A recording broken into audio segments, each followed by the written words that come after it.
Student, जैसा कि जानते हैं इनवर्स ट्रिग्नोमेट्रिक फंक्शन ये चैप्टर मैं स्टार्ट करने जा रहा हूं।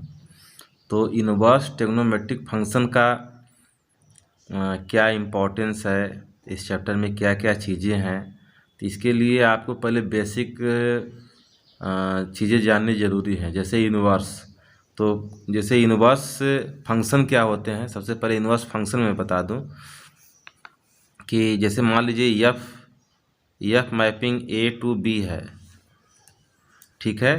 तो इसका जो एफ इनवर्स होगा स्टूडेंट वो बी टू ए होगा। मीन्स इसका जो पहले रेंज था अब डोमेन हो जाएगा, अब पहले जो डोमेन था वो रेंज हो जाएगा। तो ये इनवर्स फंक्शन हुए। अब स्टूडेंट, इनवर्स फंक्शन एग्जिस्ट करने के लिए एक चीज़ और नेसेसरी है कि फंक्शन का 1 और ऑन टू होना ज़रूरी है। अगर मान लीजिए 1 और ऑन टू नहीं है, जैसे मान लीजिए कि अगर मान लीजिए इसमें हम A1 है A2 है, ठीक है, इसका मान लीजिए इमेज ये बना B1 बना और A2 का भी इमेज B2 बन गया, B1 बन गया। तो ये फंक्शन तो है लेकिन ये 1 फंक्शन नहीं है। तो अगर मान लीजिए इसको A बोलते हैं, ये B बोलते हैं, तो अगर हम इसका मान लीजिए ये F है, तो अगर ये FX फंक्शन है, तो अगर मान लीजिए हम इसका F इनवर्स निकालेंगे तो ये B टू A होगा। तो B टू A में क्या स्टूडेंट ये हो सकता है कि B1 का जो इमेज है वो A1 भी हो जाए और ये A2 हो जाए, क्योंकि ये इनवर्स भी एक फंक्शन होता है। तो फंक्शन जो FX में जो फंक्शन इम्प्लीमेंट होता है, जो रूल इम्प्लीमेंट होता है, वही F इनवर्स में भी होगा। तो अब ये F इनवर्स भी एक फंक्शन हो गया, ठीक है। तो अब इसका जो है पहले जो डोमेन B था, पहले जो उसका फंक्शन का रेंज B था, अब इसका डोमेन हो गया। तो क्या B1 के ये दो इमेज होंगे तो क्या फंक्शन होगा? इस केस में फंक्शन नहीं होगा। तो फंक्शन इनवर्स फंक्शन होने के लिए नेसेसरी है कि फंक्शन का 1 होना जरूरी है, 1 और ऑन टू। क्योंकि अगर मान लीजिए इसमें ये तो मेनी वन है, अगर मान लीजिए यहाँ पे A2 इमेज है, ये B2 इमेज है, तो यहाँ B2 अगर आ जाता है तो इसका तो कोई इमेज ही नहीं होगा, ठीक है। तो 1 और ऑन टू होना जरूरी है फंक्शन का। ऑन टू नहीं होगा तो फिर वो नहीं होगा, इनवर्स एग्जिस्ट नहीं करेगा। ये पहले आप फंक्शन में पढ़ चुके हैं। अब हम आते हैं ट्रिग्नोमेट्रिक फंक्शन के बारे में। अब स्टूडेंट, जैसा कि आप जानते हो ट्रिग्नोमेट्रिक फंक्शन में आप जो ट्रिग्नोमेट्रिकल फंक्शन होते हैं उनके डोमेन के बारे में आप जानते हैं। जैसे डोमेन जो होता है साइन फंक्शन के लिए रियल नंबर से -1 से 1 के बीच में होता है, मतलब रियल नंबर जो होता है उसका डोमेन होता है और रेंज जो होगा -1 से 1 होगा। फिर कोसाइन फंक्शन देख लीजिए, ये रियल नंबर उसका डोमेन होता है, -1 से 1 के बीच में लाई करता है ये रेंज इसका। उसी प्रकार से टैन का है, कॉस का है, सेक का है। तो इसको बहुत ही बारीकी से आप स्टडी करेंगे। और फिर इसके बाद मैं स्टूडेंट बताता हूँ कि इनवर्स फंक्शन, पहले एक चीज़ और मैं बता दे रहा हूँ कि तो ये फंक्शन का जो डोमेन है वो तो बहुत बड़ा है, और रेंज जैसे साइन फंक्शन है तो उसका -1 से 1 के बीच में है। तो स्टूडेंट, होता क्या है कि इसका इनवर्स फंक्शन का डोमेन डिसाइड करने के लिए फंक्शन को बाउंड किया गया है। जैसे आप ट्रिग्नोमेट्री में ये समझो कि साइन π/3 की वैल्यू कितनी होगी?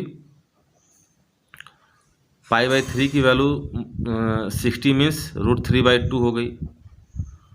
और साइन 150 की वैल्यू कितनी होगी? साइन 150 डिग्री की वैल्यू कितना हो जाएगा? साइन कितना हो जाएगा? 90 प्लस साइन 120 की वैल्यू,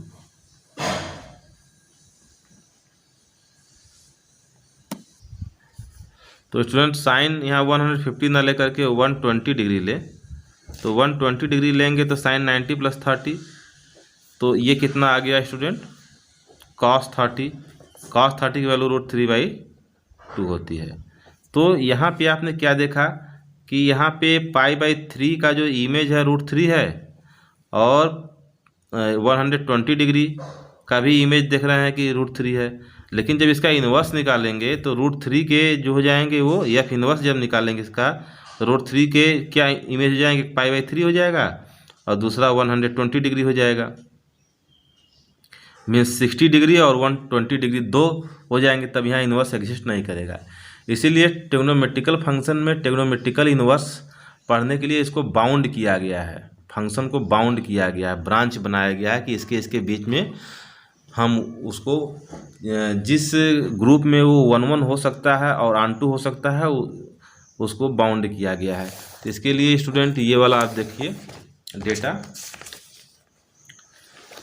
और अच्छा, डेटा बताने से पहले एक चीज़ और मैं बता दूं स्टूडेंट कि जो ट्रिग्नोमेट्रिकल ग्राफ पढ़े हैं, जैसे साइन के पढ़े हैं, तो ये आप देखेंगे कि साइन के ये एक्स एक्सिस के सिमेट्रिक है, तो जब उसका इन्वर्स लेंगे तो वो क्या हो जाएगा, वाई एक्सिस के सिमेट्रिक हो जाएगा। जो ट्रिग्नोमेट्रिकल ग्राफ जो आप पढ़े हैं y = sin x के लिए, तो एक्स एक्सिस के सिमेट्रिक था, अब ये वाई एक्सिस के सिमेट्रिक हो जाएगा। तो ऐसे ग्राफ में आप ऐसे सोचेंगे। अब उसके लिए हम ब्रांच की बात करते हैं स्टूडेंट। तो ब्रांच में आप यहाँ पे आ जाइए, एक डेटा दिया गया है ये वाला। इसमें देखिए इसको ब्रांच में अब देखिए यहाँ पे जो साइन इन्वर्स पहले ये जो रेंज होता था, अब ये डोमेन हो गया। ये -1 से 1 होगा और इसका जो रेंज होगा वो -π/2 से π/2 होगा। ध्यान दीजिएगा, क्यों होगा, क्योंकि जो एक्सिस में लिया गया है -π/2 से π/2, ये थीटा = 0 हो गया, ये π/2 हो गया, ये हो गया -π/2।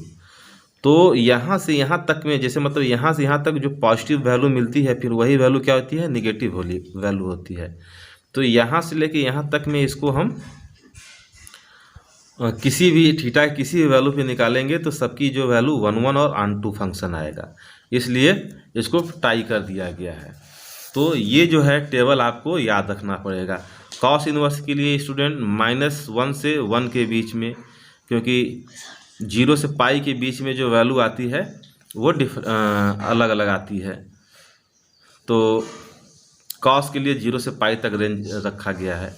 फिर कोसेक के लिए रखा गया है, जो डोमेन है वो इसमें रियल नंबर को -1 से 1 को हटा दिया गया है और ये -π/2 से π/2 0 नहीं रखा गया है। ये तो मेन वही कॉन्सेप्ट है, उसी लिए रखा गया है क्योंकि फंक्शन जो है, जब इन्वर्स फंक्शन जो है उसका एग्जिस्ट करे, क्योंकि 1 1 और ऑन टू बनाने के लिए।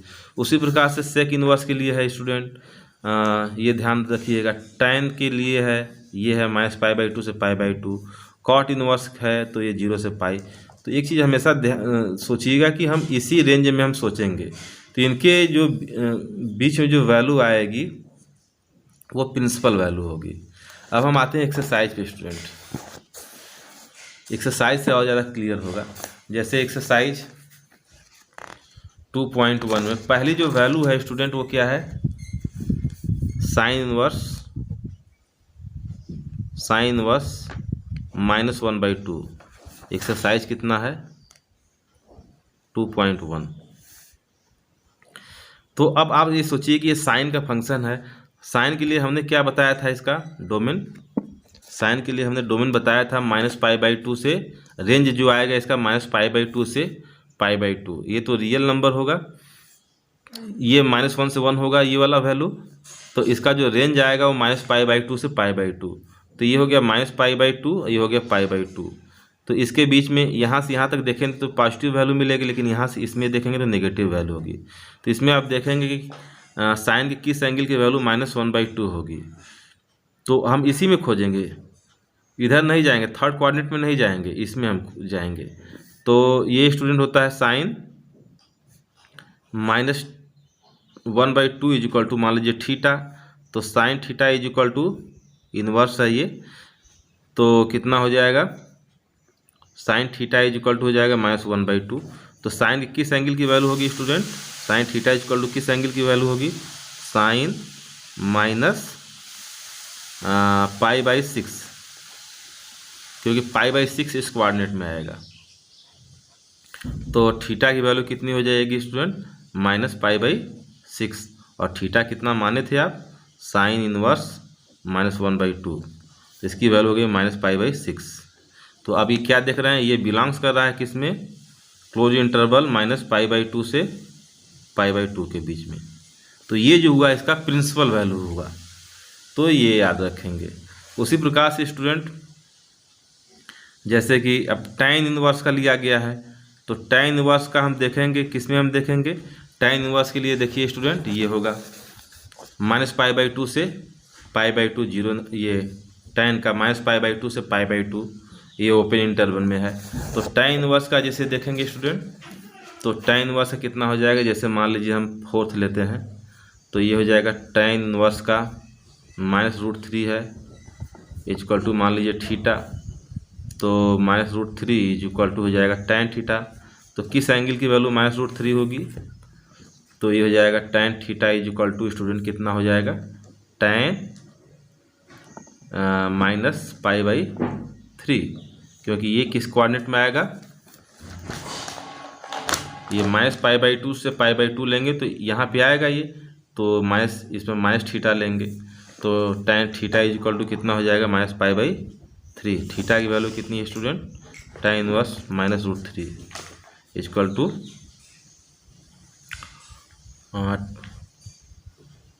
टू कितना हो जाएगा, -π/3।